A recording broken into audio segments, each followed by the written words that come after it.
Assalomu alaykum, hurmatli kuzatuvchilar. Xabarlarimiz bor. Inject Medical ko'p tarmoqli klinikamizda barcha tizim kasalliklaridan, jumladan endokrinologik kasalliklar, allergik kasalliklar, terapevtik kasalliklar, nevrologik kasalliklar, onkologik kasalliklar, ginekologik kasalliklar hamda lor a'zolar kasalliklarini muvaffaqiyatli davolayapmiz. Jumladan bolalarda ko'p uchraydigan adenoid kasalliklarni ham biz birinchi, ikkinchi, uchinchi darajadagi adenoidlarni muvaffaqiyatli davolayapmiz. Ko'pincha so'rashibdi, buni operatsiya qildirish kerak deyishyapti. Sizlar operatsiyasiz qanaqa davolaysizlar? O'zi burundagi go'sht xalq tilida aytiladi, meditsinada bu adenoidni kattalash gipertrofiyasini deyiladi. O'sha go'shtni oldirish kerakmi o'zi? Nimaga kattalashadi degan ko'p savollar bor. Buni ham qisqacha tushuntirib o'taman. O'zi limfoid to'qima nega kattalashadi? O'zi go'sht nimadan paydo bo'ladi? Bu narsa bizga o'zi nega kerak degan savollar bo'lishi mumkin. Buni oddiy tilda xulosa tushuntiramiz. O'zi butun organizmimizda 500 dan ortiq limfatik tugunlar bor. Bu tugunlar filtr vazifasini bajaradi. Burundagi limfoid to'qima bu tugun emas, lekin tarkib jihatidan o'xshaydi. Buni Valdeir halqasi deydi. Mana bu yerda nazofaringal sohada.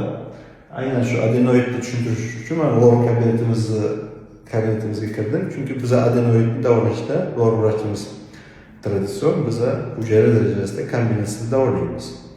Endi limfoid to'qima adenoid bu o'sha Valdeir halqalari bor, 6 ta. O'shani kattalash hisobidan yuzaga keladi. Bu nega kattalashadi? Bu aytib o'tdik, limfoid to'qima, limfatik tugunlar bu organizmdagi filtr, darvoza vazifasini bajaradi va immun tizimining darvozasi hisoblanadi. Endi bola shamollaydi, virus kasalliklar, allergenlar, bakteriya bu tushib qolganda shillik qavdi orqali ichiga kiradi. Bu limfatik to'qima kurashadi.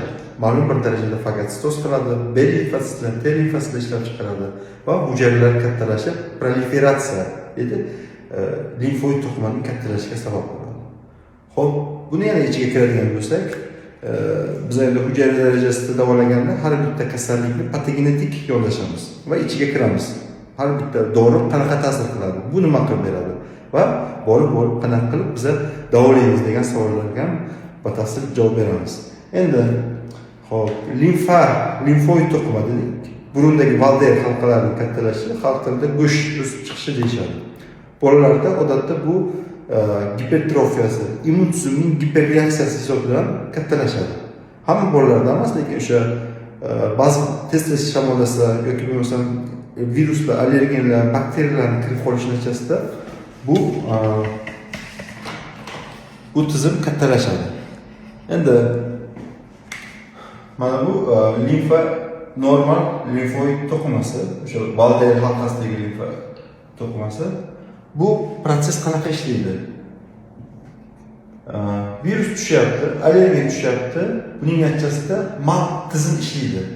MALT bu mucosa associated lymphoid tissue deydi. Ya'ni shilliqqa asos bog'langan limfatik to'qima. Bu tushgandan keyin T limfositlar, B limfositlar, interleykinlar ishlab chiqaradi va ma'lum bir darajada bakteriyalarni parchalab tashlaydi. O'z navbatida buning giperreaksiyasi natijasida bu hujayralar kattalashadi. Giperplaziya proliferatsiya jarayoni yuzaga keladi. Buni meditsina o'sha xalq tilida shu go'sht o'sib chiqdi deyishadi.